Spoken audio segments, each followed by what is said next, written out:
अस्सलाम अलैकुम। आज की तारीख 15 धुल हिज्जा 1447 हिजरी। एक फर्ज के बारे में शौहर पर बीवी का खर्चा। रसूलुल्लाह सल्लल्लाहु अलैहि वसल्लम ने फरमाया, तुम पर वाजिब है कि तुम औरतों के लिए कायदे के मुवाफिक रोजी और कपड़े का इंतजाम करो। शौहर पर वाजिब है कि वह बीवी के लिए अपनी हैसियत के मुताबिक रोटी और कपड़े का इंतजाम करे। एक सुन्नत के बारे में दुआ के कलिमात को 3 बार कहना। रसूलुल्लाह सल्लल्लाहु अलैहि वसल्लम दुआ व इस्तिगफार के कलिमात को 3-3 मरतबा दोहराना पसंद फरमाते थे। एक अहम अमाल की फजीलत, रात में सूरे दुखान पढ़ना।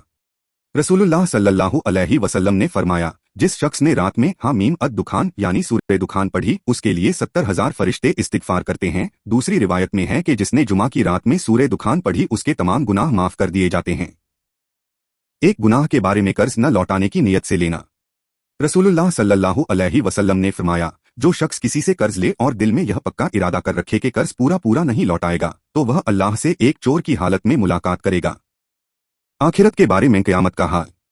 कुरान की सूरह नबा में अल्लाह ताला फरमाता है, बेशक फैसले के दिन का वक्त मुतय्यन है, यानी जिस दिन सूर फूंका जाएगा, फिर तुम लोग गिरोह दर गिरोह होकर आओगे और आसमान खोला जाएगा तो उसमें दरवाजे ही दरवाजे हो जाएंगे और पहाड़ चलाए जाएंगे तो वह चमकते रेत हो जाएंगे। तिब्बे नबवी से इलाज, जोड़ों के दर्द का इलाज। रसूलुल्लाह सल्लल्लाहु अलैहि वसल्लम ने फरमाया, अंजीर खाओ क्योंकि यह बवासीर को खत्म करता है और जोड़ों के दर्द में मुफीद है। कुरान की नसीहत। कुरान की सूरह हदीद में अल्लाह ताला फरमाता है, तुमको क्या हो गया कि तुम अल्लाह के रास्ते में खर्च नहीं करते, हालांकि आसमान व ज़मीन की सब मीरास अल्लाह के लिए है।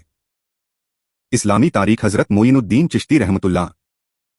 हजरत मोइनुद्दीन चिश्ती अफगानिस्तान के एक गांव सजिस्तान में सन 537 हिजरी में पैदा हुए। इसी की तरफ निस्बत करते हुए संजरी कहा जाता है। आप सिलसिले चिश्तिया के बानी हैं। 20 साल तक अपने पीर व मुर्शिद हजरत उस्मान हारूनी की खिदमत में रहे। फिर खिलाफत मिलने के बाद हिंदुस्तान का रुख किया। उस वक्त पूरे हिंदुस्तान में कुफ्र व शिर्क का बोलबाला था।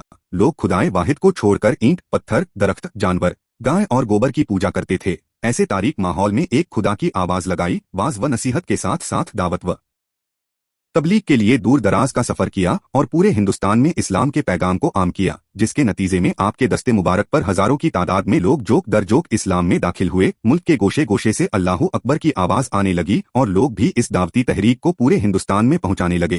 तकरीबन आधी सदी तक दावत व तबलीग और तालीम व तरबियत का काम करने के बाद 90 साल की उम्र में सन 627 हिजरी में वफात पाई और अजमेर में ही मदफून हुए। देखने के लिए शुक्रिया। ये वीडियो हर रोज देखें और अपने रिश्तेदारों, बच्चों और दोस्तों से शेयर करें। वीडियो लाइक करें और चैनल को सब्सक्राइब करें और दीनी तालीम को आगे बढ़ाएं। खुदा हाफिज। फिर मिलेंगे।